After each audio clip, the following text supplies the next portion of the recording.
terrorism. Here's what I want you to know. The threat from terrorism is real, but we will overcome it. We will destroy ISIL and any other organization that tries to harm us. The president cautioning the country against turning the fight against ISIS into a war on Islam, but he did call for the Muslim community to be more vigilant. That does not mean denying the fact that an extremist ideology has spread within some Muslim communities. This is a real problem that Muslims must confront without excuse. Extremists like the husband and wife terrorists, Syed Farook and Tashfeen Malik, seen here in this newly obtained image by ABC News, entering the United States through Chicago from Saudi Arabia in July 2014. It was the bride's first trip to this country and likely their first as newlyweds. Just 16 months later, they would carry out a massacre inspired by ISIS, killed in a wild shootout with police after the attack, leaving behind a 6-month-old daughter. The FBI still trying to understand what led to the attack, but today revealing the plot had long been in the works. We have learned and believe that both subjects were radicalized and have been for quite some time. Now, how did that happen? The question we're trying to get at is how did that happen, and by whom, and where did that happen? We don't know those answers at this point. We are working with our foreign counterparts to determine as much as we can. Investigators also saying they found evidence of pre-planning. The couple engaged in target practice at gun ranges in the Los Angeles area, one session occurring just days before the mass shooting. Tonight, the country's still grappling with this question.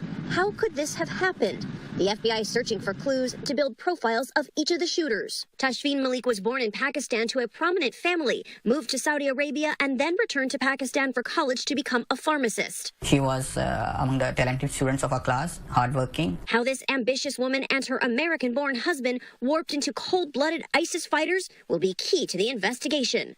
The brother that we knew was not capable of this. You know, the sister-in-law that we knew would never do something like this. Farook's sister Syra and her husband Farhan Khan say they never even considered their brother and his wife could be terrorists. Disbelief, shock, anger, you know, it's a bad nightmare. Do you feel like you didn't know your brother? No, at this time I feel like he had a double life. I feel like he was very good at concealing everything from all of us.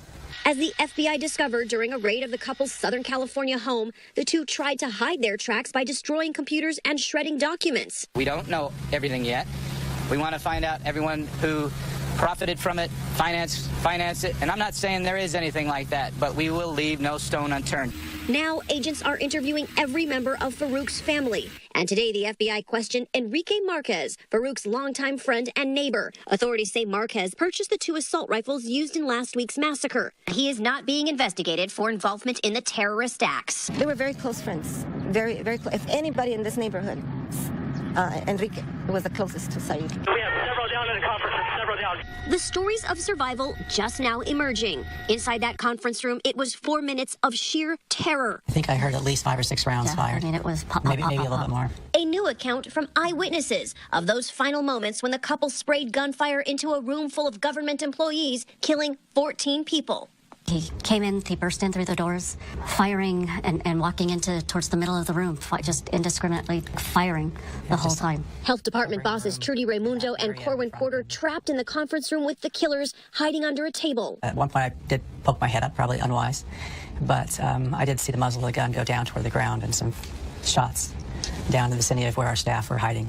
One witness telling ABC News the room was a large space packed with tables. Farook and Malik burst in through this door at the center of the room, opening fire, blowing out windows, and striking many people at this table. The very table Farook had been sitting at earlier, playing trivia games with his coworkers. He left his jacket behind, saying he'd be right back. I remember just thinking he was very tall and he was wearing dark clothing, and I remember just seeing the rifle slung across the shoulder. Did you hear anything? Did they say anything? No. I never heard anything. I never either. heard them speak. I was under the table with some staff where I could see there was a small break in the tablecloth, and I just kept looking out, and I just kept looking down, and I just kept hoping that the gunfire would stop. Police say the couple unloaded at least 65 rounds. The colleagues never even suspected the shooter was one of their own until later that night when they heard the name Syed Farook on the news. What went through your mind when you heard that name? Just devastation that it could be possibly one of our own that would do something like this to people they spent each day with, worked side by side with. It was just devastating. It's a complete sense of betrayal. For Nightline, I'm Cecilia Vega in San Bernardino, California. Next, how has Jeffrey Tambor navigated playing his award-winning role in the hit show Transparent? And the search continues for TV starlet Kristen Cavallari's missing brother.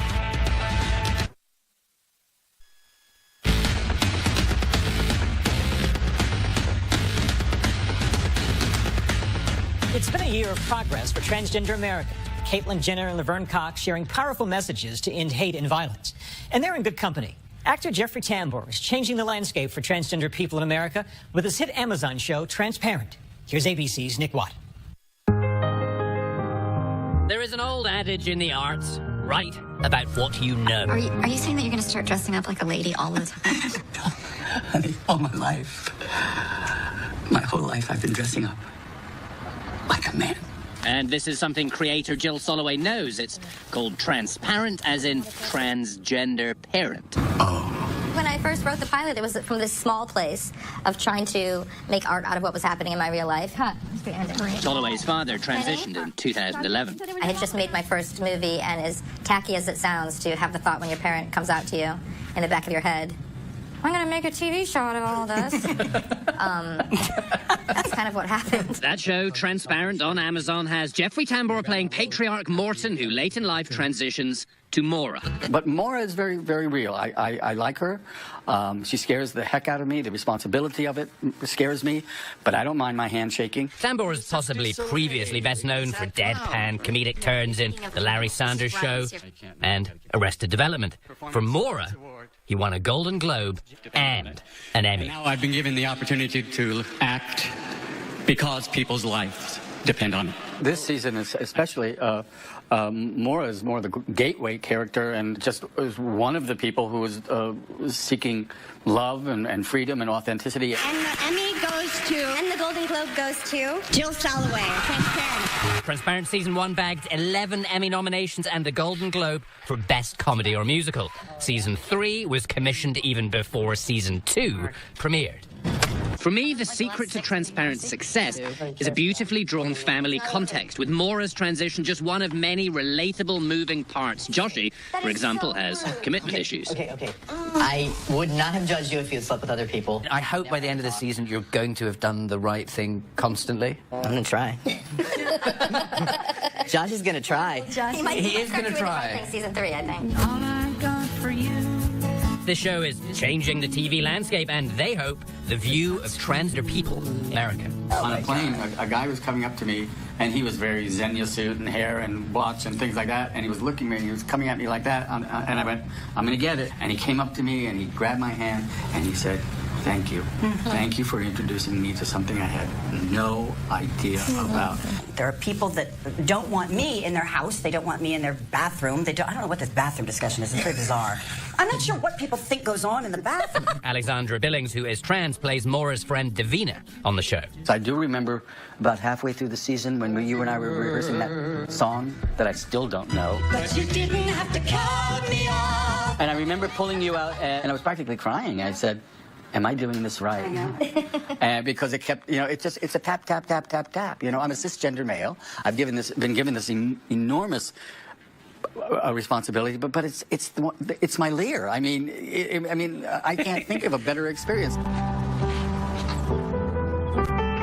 Hamlet doesn't need to be Danish. We need to make sure that transgender artists are as included as possible. Now viewers have two shows about trans women. I Am Kate on E! And Transparent. Where you have Caitlyn's show, which is a realism show, and then you have our fictive show. You finally make sense to me. By the way, to that point, I really firmly believe that fiction is a better way to the truth than reality. Daddy, oh my God. What am I supposed to call you now? Let's all high five on the Hawaii. The Season 2 premiere, now available online with the rest of the season to follow this Friday, opens with a wedding. I won't say who, but it is perhaps the most realistic slice of family drama I've ever seen. And here's why. So on most shows you would rehearse. We just had the wedding and filmed it, documentary style. Wait. When you know that anything can happen, that's like a slightly dangerous place to be. Like, there are no rules anymore. There are other trans people amongst the crew and in the writer's room and in the cast. It's sort of celebrating otherness, I think, the show. Yeah. So whether it's being queer, being trans, being Jewish, being feminist. And I think because the story is so profound, it's so that it's about family, it's about it's not about instruction. Right. You know, it's about inclusion of all kinds of things. This is neat. Yeah, I mean, I think I remember when I was first writing the pilot and talking to my parent and telling her, I want to make the world safer for you to walk out of your apartment.